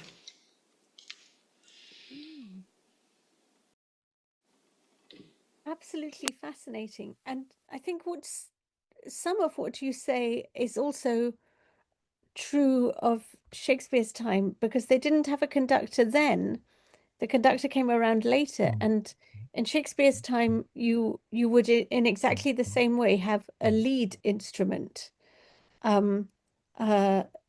possibly a violin, a fiddle, would be the lead instrument, and the others would have to follow the lead. So yes, so it's even more similar. I also wanted to show a few pictures. One shows, again, it's a very much, as you were saying, we very much liked. Oh, it's gone again. Hang on. I wanted to show this is a picture of people trying to write down how to do a dance, because they do indeed very much like the dances from the drama, but it's extremely hard to record how to dance. So here we have the music is there, and then there's a verbal description. One man leading to forwards and back twice, honor to one, honor to the other. We can't really turn this back into a dance. We don't quite know what they mean, but you can see that they're trying to record something that people want, and this is one of those after-play jigs by a famous clown. So we have these accounts, but they're a bit heartbreaking for us because we don't quite precisely know what they're saying. And we can see they're trying to use little pictures and little signs to indicate things, but we don't quite know what they're saying. But what we do have, and maybe this is that's one of the things we have kind of the same, trying to record those things. But what we do have that's different is we have music sometimes. This is only for the very grandest and most elegant songs in the plays, but we have texts like this. So this is a Shakespeare song, but you can see the music is one way round and the other way round also, it's upside down. And that's so that I can sit on one side of the table and you can sit on the other side of the table. And then together we can sing and play the music, the two of us. And sometimes you have it that it's got music in four directions, so that there can be four of you sitting at the table and playing and singing. But as I say, this isn't for the usual music. This is for the most elevated. But it is very charming when you have that, because it makes so clear that the book is to be in the middle of a table in your house, and then you are all to sing around it.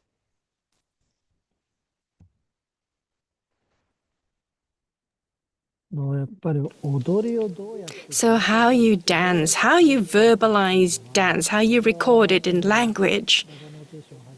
So I think whether it's, all the notation that we've had, there's lots of attempts to do that, but it's very difficult to do. Now in Japan, on that aspect, it's pictures, pictorial representation really that we've attempted over the years. Now, this, in this way, so this is intended to replicate the choreo with pictures. This is the sequence that you take. So this is called a single person's practice or rehearsal. So self-practice of dance, I guess. It's a book that exists. Now in here, you can see. Now here, this is actually the lyrics. That piece there is the lyrics. So do you, so what reasons are, and then underneath, we don't know. And so you hear the sound of the shamisen as well. And then here, it includes all of this information to the side. So there are these records which were made. And this is called an akudama dance. And as you can see, it's all written out like this.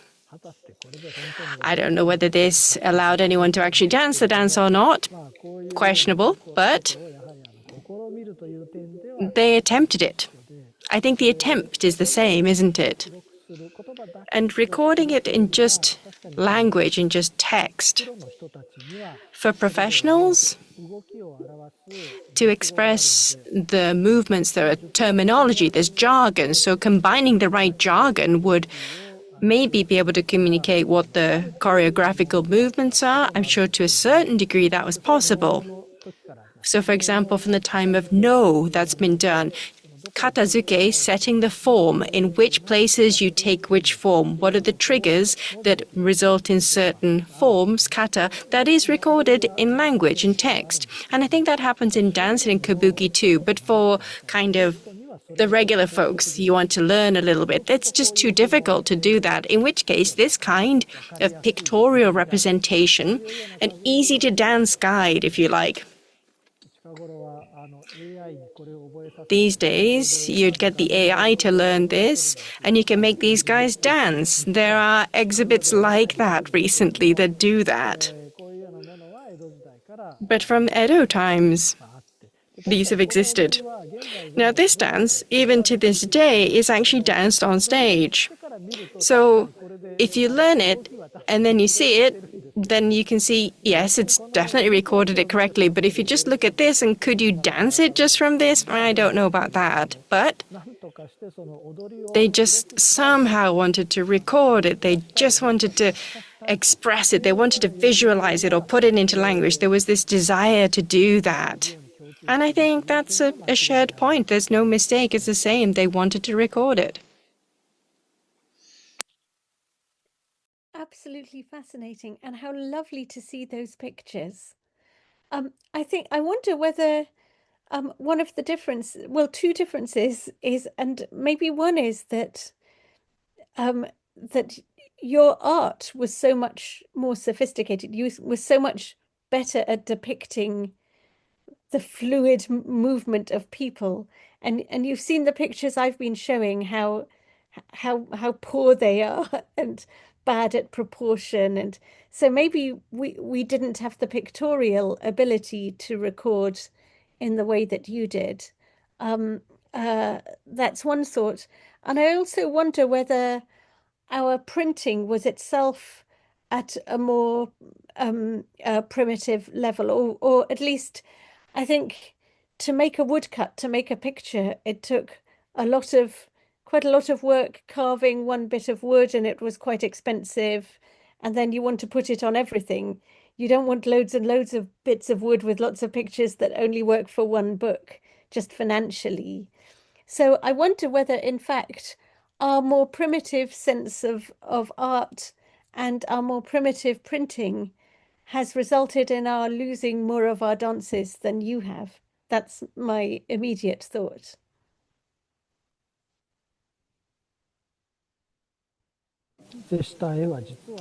Well, actually, those pictures, I'm going to show them again for a second. So this individual self-practice, Hokusai, Katsushika Hokusai actually drew these.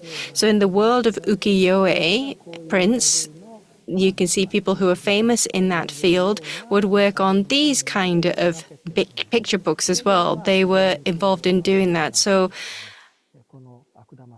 this is Akudama dance, for example. You can see it's a very vivid motion dynamic that I think has been captured here in the pictures. But as you say, perhaps for this is back in the 19th century now that we're in.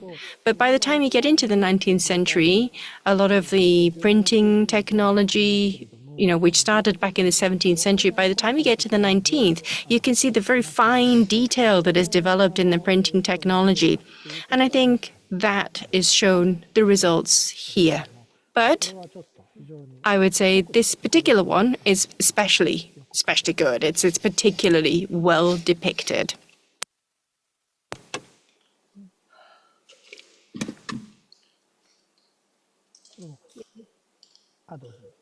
Yes, please go ahead. Well, thank you. Yes, I'm full of admiration and excitement to see those pictures. I suppose a couple of centuries later, maybe by the 18th, the 19th century, our books are getting better at recording those things. But I think the equivalent books we have are more recording just gestures for speech. But then again, our dramas are more spoken, and they're often, a gesture for sadness, a gesture for happiness, a gesture for rage, and then a verbal account of how you can elegantly move from one gesture to another. So how with beauty you can go from rage to love and love to grief. So we have those later accounts, but they're not as detailed as yours. But they do show where to put the hands, where to put the feet, and they're often basing those on famous classical or other statues. And I think a drama in the 18th century started to try to be artful and elegant like a classical statue. And so they extract some of these emotional poses from classicism and then apply it to their acting. So we have nothing like that level of book, but we do have some books on how to stand in the 18th century for formal declamation. And as I say, it tends to be a gesture and often strangely taken from a statue.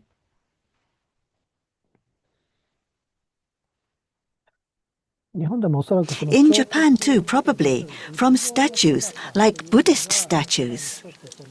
That's one thing regarding posing, and people did refer to them, maybe. But it's very difficult to prove or verify that. In Nara, there's the Buddhist place where there's the Nio-san that stands like this, or in Kabuki, the Kabuki poses, they're actually very similar. We see a lot of very similar poses with the Buddhist statues and Kabuki. And when we go and see the Nara Buddhist statue, people in the Edo era, they would not have been able to travel as easy as we do. So how much and how did they see it, and how did they incorporate it? That's still very difficult to tell. But it's true. Statues and the similarity, that might be a very interesting topic. Yep.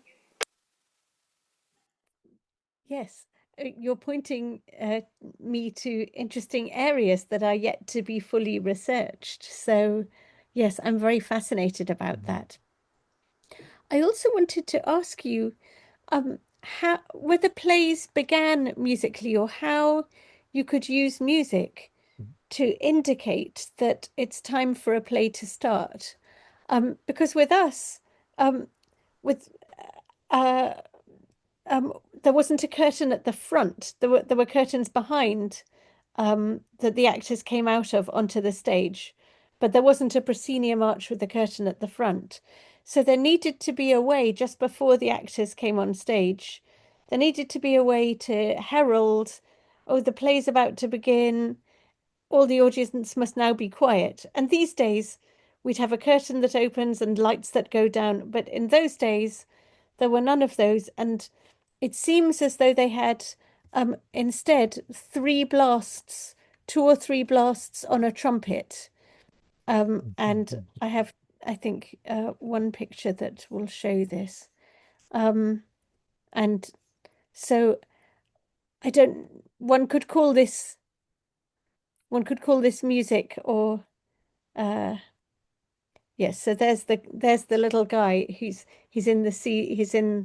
just above the stage, and he's got a trumpet, and you can see there's a little flag with the same sign as the theatre, a swan sign on it, hanging down from the trumpet, and he blasts that 3 times, and that tells the audience that it's time to be quiet and the play will begin. So that's sort of a musical, well, it's a musical sound. It's not precisely music. But I wondered whether your plays had a similar striking sound at the start to indicate that drama was about to begin. Probably, in the same time as Shakespeare, the beginning of the 17th century, how did we declare the play is about to start? We don't really know. That's difficult to tell. But let me see. Probably once into the 18th century. So if you connect it to Kabuki, then the theatre is about to open. So there were drums that went off to allow people in. And then the play is about to begin. There was music that was played. So we do that today. But today, like you say, we do have a curtain in front. And back in the days when there was no curtain, back in the days of Noh theatre, how did the plays start? We should look at how Noh plays start today. It's probably very close. By looking at that, we can probably guess. And when Noh plays start, they have what's called the oshirabe music. They have musical instruments play just a little bit before the players appear. It's really short, but they will let people hear the music. And people, at a minimum, in the audience, they'll be able to tell the play is about to begin. And then the curtains rise, and the players come on stage. And then the actors come on stage, and the play begins. That's what Noh theatre does. So it would probably be something very close to that. But Noh is a music play, so there are always musical instruments. And in between Noh, there's kyogen. So these are like the dialogue plays. They do use musical instruments sometimes, but sometimes they don't. And when they don't, what do? Especially to let people know it's going to start. So suddenly, the actors would come on stage and people say, oh my gosh, it's going to start. And playing trumpets or sounding the trumpets, we did not have that in Japan. In Japan, for example, in recent years, in modern times, from the West, we brought in plays from the West, and then they would sound off the gong to let people know. In the 1920s, there's the Tsukiji Small Theatre, and they were very famous for starting their plays that way. And before that, in the 1910s, there was the Teikoku Imperial Theatre. And in Japan, with the old theatres, they had like these square seats where it's like sitting on tatami mats, and people would be able to sit like four each. And then after that, the chairs would come in. And from the first floor to the third floor, there would be theatres with chairs, and that would be in the 1910s. And those theatres, how did they let people know they were starting? They used a bell. It would go di-di-di-di-di-di-di-di-di. But that bell, people being told, letting them know it's about to begin, using the bell, the Japanese people are not accustomed to this. So after hearing that, it was like a train was about to leave the station. There was someone who wrote that. And kabuki, other than that, they have two pieces of wood that they hit against each other to let people know various things. And backstage, the play is about to begin, or the curtains are about to go up. They have to let the people behind the scenes know. And they would hit the pieces of wood together. And by doing that, they would let the people backstage know that the play is about to begin. And then when it actually does begin, there would be music. And to match the music, they would again hit the wood against each other. Chon, chon, chon, chon, chon, chon, chon. From the 18th century onwards, that's how they did it. But regarding the 17th century, I would need to look into that. So to start the play, to open the theatre, there's actually not much research that looks into that. Okay, thank you so much for the wonderful talks. And then I am really sorry to say the time is running out. And while we just started talking about how the play started. But while Tiffany started today's conversation saying we might have much more differences or disconnection in today's talk, but we actually found out so many parallels, the big differences. And I was always wondering how we can wrap up today's conversation. And then I want to ask one final question, if that's okay with both of you. And so why we still have so many parallels while we have so many differences, and also where do these series of conversations lead us to in the future of comparative study of our theater?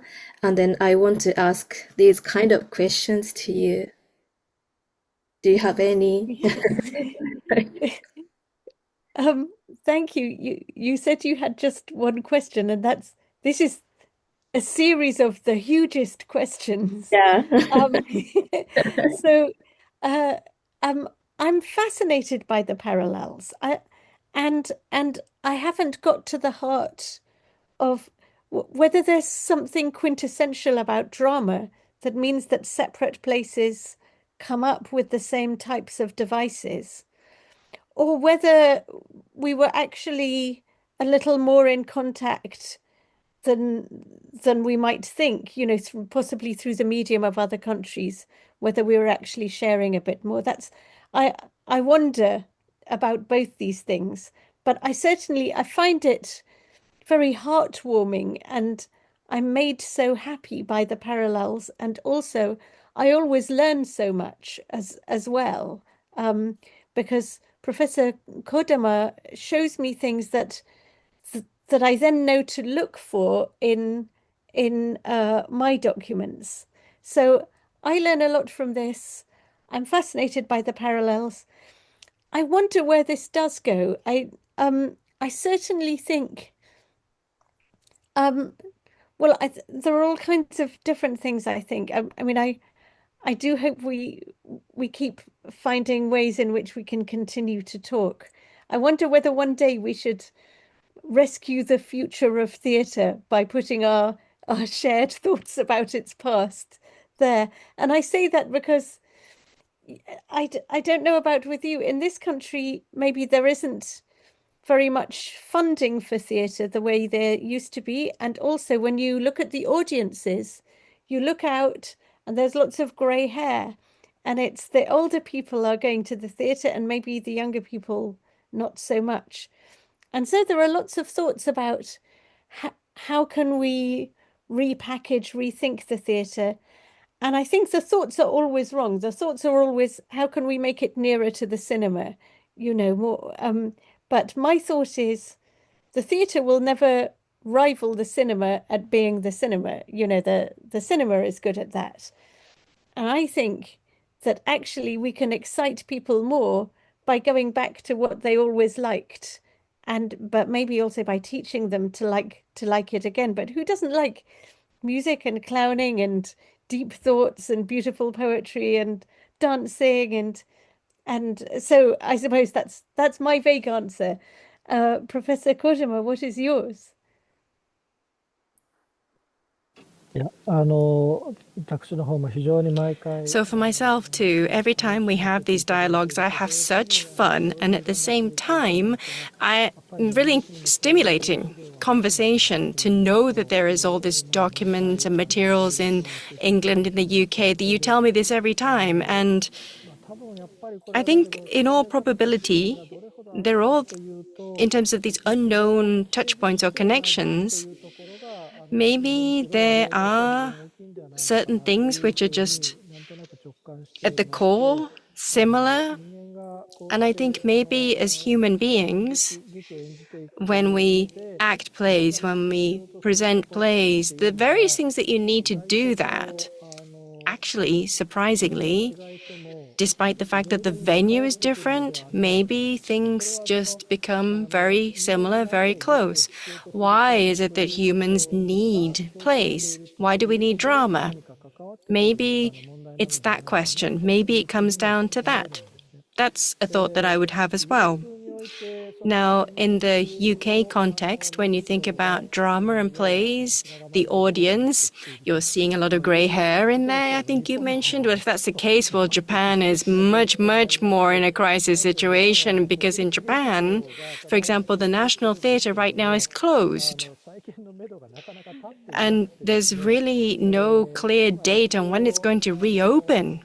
この間やっと、Just recently, 計画が the plans 検討し直されて発表され have た been re-reviewed and re-announced. The building being completed is going to take another 7 to 8 years, was the conclusion of that plan. So without a theatre, without a national theatre あちらこ hosting performances, ちら展開しなくてはいけない they have to go on touring performances now. That's the reality we have right now. 危機的だと思ってい But る、感 to 覚 view that as a crisis, as an audience or as theatre researchers, we are very much in the minority feeling that it's a crisis. がところに来て So I think we're in a very difficult situation. まあ、公的情勢云々の関連 So thinking about, of course, public support and so on, but ものである that ことをその drama plays is for everyone. I would like that to be 国民といいますか日本人 known by Japanese people, people in the country. It's not a shared perception right now. That great premise, 行かなくてはいけない that's what we have to work on first and foremost. に乗ると When you get onto the subway, you know, you get this is the theatre land in London compared to that.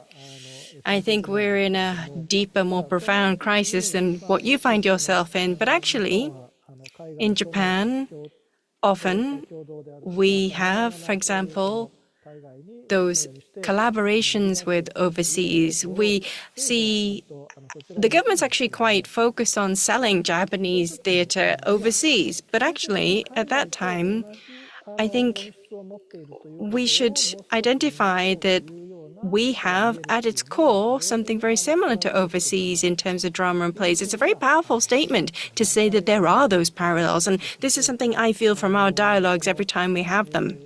何もその海外にわざわざ So it's not the case that we have to align ourselves with overseas and outside of Japan because, in fact, we have stepped forward, moved forward together with overseas and other locations in a variety of different aspects of culture. I think if we can recognize that, I think that would generate many opportunities. 4回目も And we're going to have a fourth round of this dialogue, is my conclusion. 待っている次第でございます。 That is my thought. Thank you. It seems I raised a huge topic to discuss to lead to the fourth dialogue, perhaps in the future.